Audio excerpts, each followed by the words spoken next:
নমস্কার বন্ধুরা, আজ আমি পনির দিয়ে ফুলকপি আলুর তরকারি রান্না করে দেখাবো।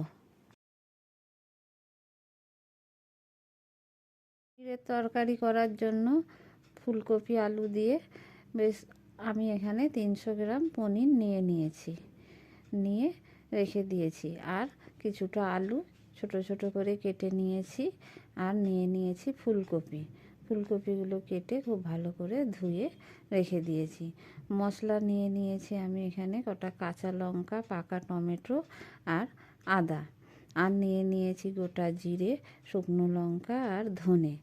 আর নিয়েছি পোস্ত, চালমগজ আর কাজু, আর মটরশুঁটি ছাড়িয়ে রেখে দিয়েছি।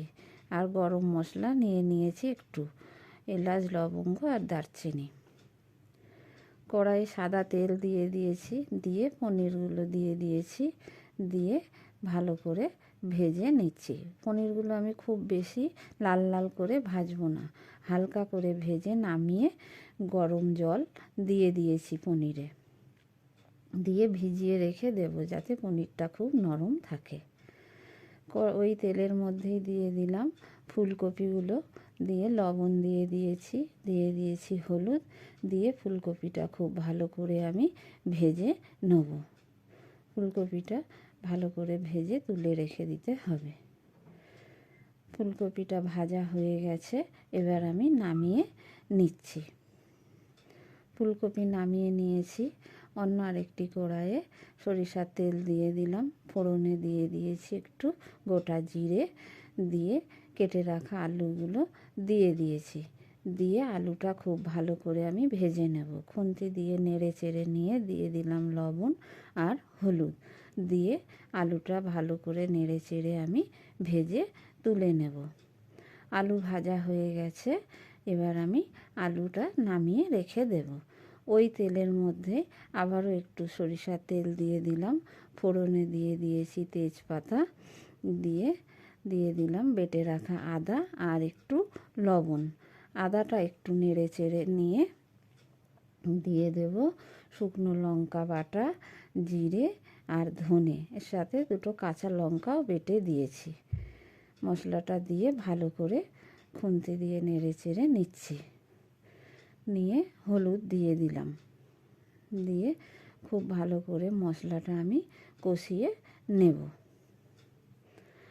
মশলা কষিয়ে নিয়ে দিয়ে দিলাম কেটে রাখা টমেটোটা একটু ভেজে নিলাম, নিয়ে এবার বেটে রাখা কাজু, পোস্ত আর চালমগজটা দিয়ে দিলাম, দিয়ে আবারও ভালো করে আমি মশলাটা কষিয়ে নিলাম, নিয়ে দিয়ে দিলাম স্বাদ মতো মিষ্টি, দিয়ে আবার মশলাটা কষিয়ে নিতে হবে। মশলাটা অনেকক্ষণ ধরে ভালো করে কষিয়ে নিয়েছি, নিয়ে একটু দিয়ে দিলাম জল, দিয়ে ভালো করে মশলাটা আবারও একটু নেড়ে চেড়ে নিয়ে দিয়ে দিচ্ছি ভেজে রাখা ফুলকপি আর আলু, দিয়ে খুব ভালো করে মশলার সাথে কষিয়ে নিতে হবে।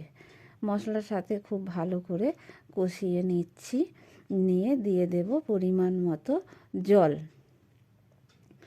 একটু জল দিয়ে দিলাম, দিয়ে এবার ওই ভিজিয়ে রাখা পনিরগুলো জলসহ আমি দিয়েছি, দিয়ে খুব ভালো করে নেড়ে চেড়ে নিচ্ছি। খুব ভালো করে নেড়ে চেড়ে নিয়ে এবার ছাড়ানো মটরশুঁটিগুলো আমি দিয়ে দিলাম, দিয়ে আবারও ভালো করে খুন্তি দিয়ে নেড়ে চেড়ে নিয়ে স্বাদ মতো লবণ দিয়ে দিলাম, দিয়ে খুব ভালো করে নেড়ে চেড়ে নিচ্ছি। এটা আমি এবার 10 মিনিট মতো রান্না হতে দেব।